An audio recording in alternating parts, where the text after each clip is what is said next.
Hi, this is Elly Maranos, the Public Relations Director for the Cleveland Cobras, and I am here about to interview our new coach, Coach Dick Clark. And this is Coach Dick Clark, and my first question for you, Coach, is, has coaching football always been a passion of yours? No, it hasn't. Only since about 1999, when I started coaching my son in high school, I developed the passion for football. So I stumbled across it, actually. Ah, okay. If you could use one word to describe your coaching style, what would it be and why? Fierce, because I hate to lose. That's a good word, a good description in football. What are your biggest influences on your life and on coaching? Actually, the players are my biggest influences. I see that the needs that they have in coaching, and that relates back to real life issues. And you know, my players influence me a lot. I mean, they teach me how to teach them, quite frankly. And if you're paying attention, you can learn a lot about people just from the people around you. Ah, well, speaking of players, what is it that you look for in a player? Or in other words, what kind of players do you want on your team? I want players that are going to be good team players. I want players that are going to finish the season. I don't like quitters. I don't like kids with attitude problems, because 9 times out of 10 that transfers over to the football field, and they're not good team players, and football really is a team sport. So I want guys that are going to be team guys. Okay. Well, speaking of teams, how important is special teams to you? How big is that? Well, if you remember, Ohio State played Wisconsin, and they gave up 7 points right off the bat on special teams, so that's very important. Special teams, defense, and offense, they all go hand in hand in my book. Okay. What's your history with playing football? Have you done any playing yourself? Actually, I was too small to play football. I went out for the high school or the freshman football team when I was in high school, and I was too small, so I didn't get to play. So I guess I'm going back to my high school days right now. All right. Well, who were your favorite football players when you were growing up, and your favorite teams, and why were they your favorites? I think favorite football players, I would have to say Bart Starr. Not many people remember him. He was a quarterback back in the day, and he was kind of a Joe Lunchbox guy, unassuming, team player, would do whatever it took to win a football game. My favorite team at the time would probably been Green Bay, I would say. So as far as coaching goes, though, what's been your favorite team to coach? The Timberwolves in Monroe were my favorite team to coach. You know, that was a team that I pretty much built from the ground up, and I have a lot of good memories in Monroe. We won a lot of football games, came very close to a league championship. We beat the #1 team in the nation in 2008, and it was a lot of good memories up there. Well, speaking of the Timberwolves, could you share a little bit with us about your experience during your time with the MCFL? The MCFL was a AAA league that was very competitive, a lot of travel.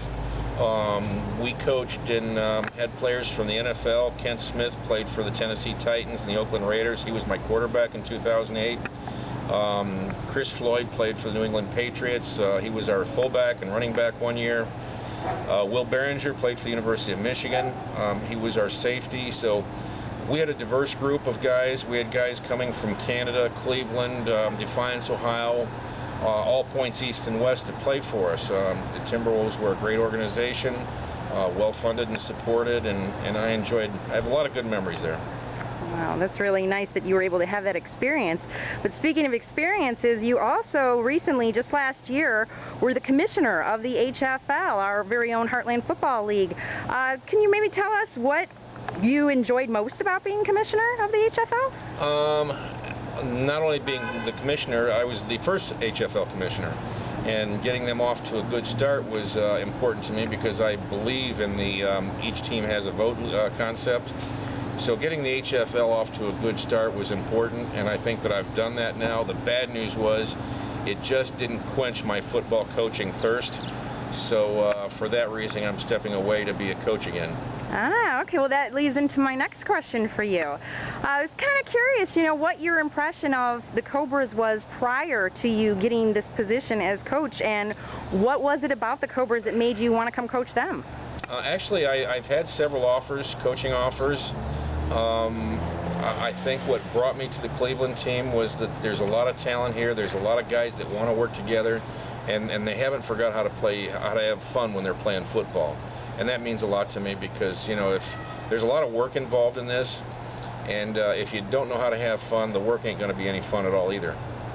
Okay, well, speaking of fun and the guys, in an October 10th message board post, you said, "Trust me, when this next season is over, we're going to know what it's like to walk into a stadium and be able to count on each other to do what is necessary to win.